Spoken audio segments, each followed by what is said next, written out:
Question for you. Do you carry your self-defense firearm chambered or with an empty chamber?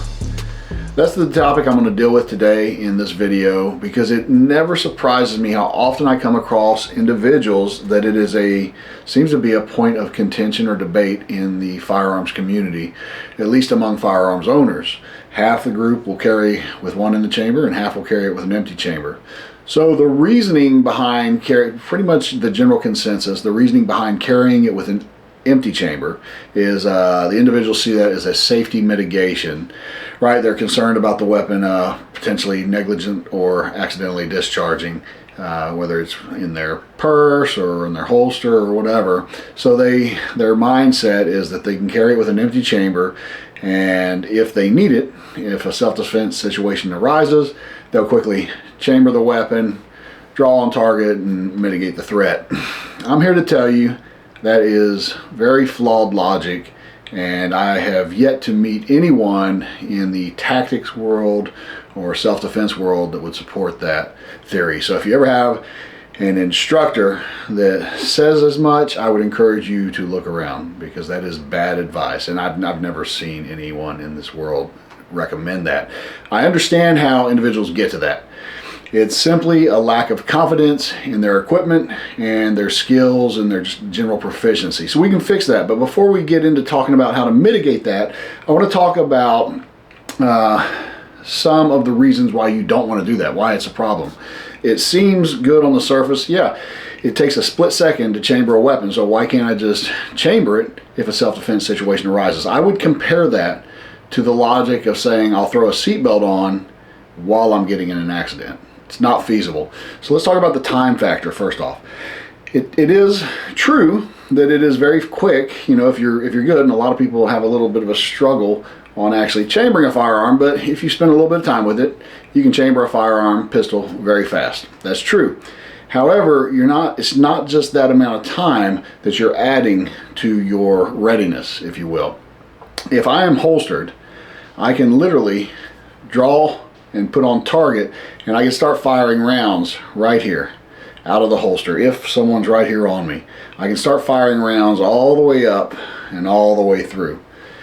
If I have it with an empty chamber, I've got to pull this weapon out, I've got to holster it, or chamber it, sorry, and then go, and then I can start firing. And that is time.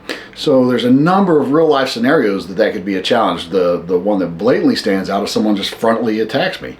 If someone's all of a sudden on top of me, it's a whole lot harder to now pull out this weapon and chamber it while I'm trying to fight off this individual. For instance, if I have one hand, you can chamber a weapon with one hand, but I mean, we're just adding to complications, and we're adding to factors that are going to prevent us from properly defending ourselves and loved ones. So time is actually a bigger factor than you might think. On to the second big reason we don't want to do it.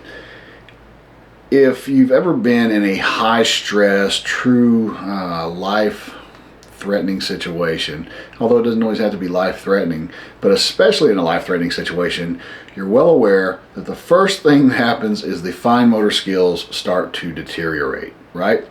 So most people out there do not have combat experience, and even those with prior military and officers and police officers and such out there, even with that combat experience, most people have not been in one-on-one true self-defense situations where they're fighting for their life.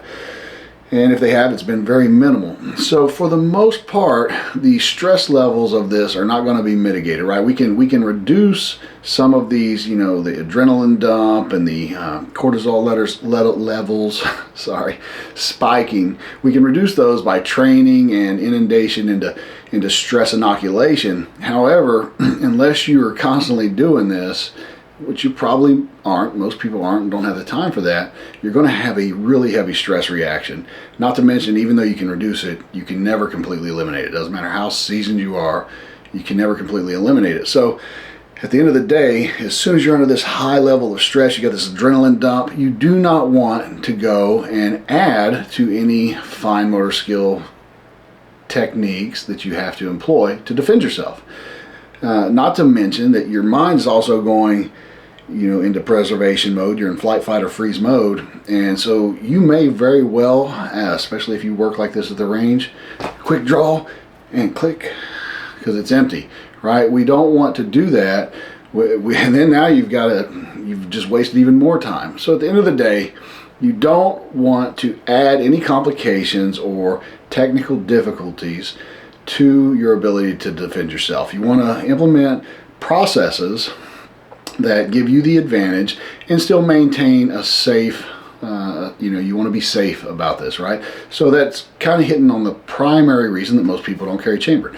They don't feel that it's safe. They feel it's a safety issue, that it could go off, and it's worth that extra second and that extra risk to not carry it as such. Well, so let's talk a little bit about that.